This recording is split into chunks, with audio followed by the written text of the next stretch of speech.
पुरी जिला अस्तरंग ब्लॉक नाईगुआ गाँव में लोकों निद हजै 11 केवी विद्युत तार एते तल दे जाइछि जेठी जेकोसी मुहूर्त घटिपारे बड़ घटना। प्रतिटी मुहूर्त डरी डरी जीवन बंचुवा लोके विभाग अधिकारी जणै जणै नाकेदम हेले मात्र समस्या जेमिति की सेमिति होई पड़ी।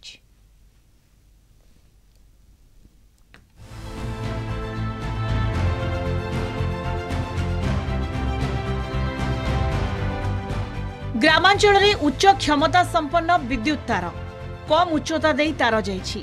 असुरक्षित विद्युत खुंट उपरे रहिछि तार। विपद एठी जेमिति किछि अघटन घटाइबाकू छकी बसिछि। पुरी जिला अस्तरंग ब्लॉक नाईगुआ गाँव में रहुचंती 350 परिवार। गाँर मध्यभाग रे थिबा एक पोखरी रे प्रतिदिन 90 भाग लोक स्नान करिथांती। पोखरी उपर दे 11 केवी विद्युत तार जाइछि। विद्युत तार टोना जाइथिबा दुईटी विद्युत खुंट पोखरी मध्यकू विपदपूर्ण भावे ढली रही, जहाकू नहीं गाँ लोके भयभीत अवस्था रहिछंती। पोखरी आम गाँव सर्वबृहत पोखरी गाँव पूरा ग्रामर 500 परिवार पोखरी पर निर्भर किंतु सब जिनस विद्युत विभाग जानला परे मध्य सब स्थाणुता है। दुईटी ट्रांसफॉर्मर गोटे आशु आरोग्य केन्द्र छोट छोट पिला आनिक रोगी मैंने आसुँच से गोटे 2 फुट दूर में गोटे मुकुला ट्रांसफॉर्मर अच्छी। स्कूल मुख्य फाटक निकट में गोटे मुकुला ट्रांसफॉर्मर अच्छी। ये कथा आम से ट्वीट आउ लिखित दरखास्त लिखिचु ना ट्रांसफॉर्मर बरद करा जाउची ना तार हटा जाउची। या विपद संकुल अवस्था आम ग्रामवासी सब इलेक्ट्रिक कर्तव्य दृष्टि देकर केमी चेंज करूँ ना केमी स्थायी कम करने आम दाबी करें। तो कहूँ पोखर से जो 11 केवी लाइन टा केमी स्थानांतर करा जाऊ विपद रोच। हाँ विपद रोच। ये आम तो चाहूँ इलेक्ट्रिक विजय विषय थे कहूँ सकाले चेंज करवा। नईगुआ गाँव स्कूल गेट सम्मुख और स्कूल पाचेरी उपरे एही उच्च क्षमता संपन्न विद्युत तार जाइछि, जहाँ छात्र छात्री जीवन को बाजी लगई देछि।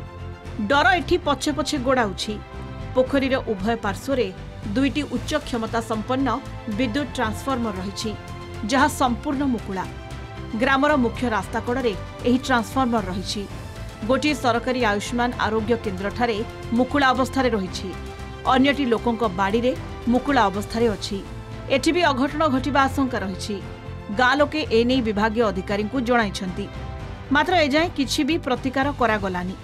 समस्यार शीघ्र समाधान सहित सुरक्षित विद्युत संजोग पई दाबी करिछंती ग्रामवासी। पिलामानकर निरापत्ता दृष्टि आम विद्यालय गेट को बंद रखुचु। आउ पाखरे जो 11 केवी लाइन टा ढलिक रही सी भी कौन मुहूर्त भी पोखरी भितर भी पड़ जापे। तेणु आम ए संपर्क में विद्यालय परिचालना कमिटी द्वारा ग्रामवासी को अवगत करेचु।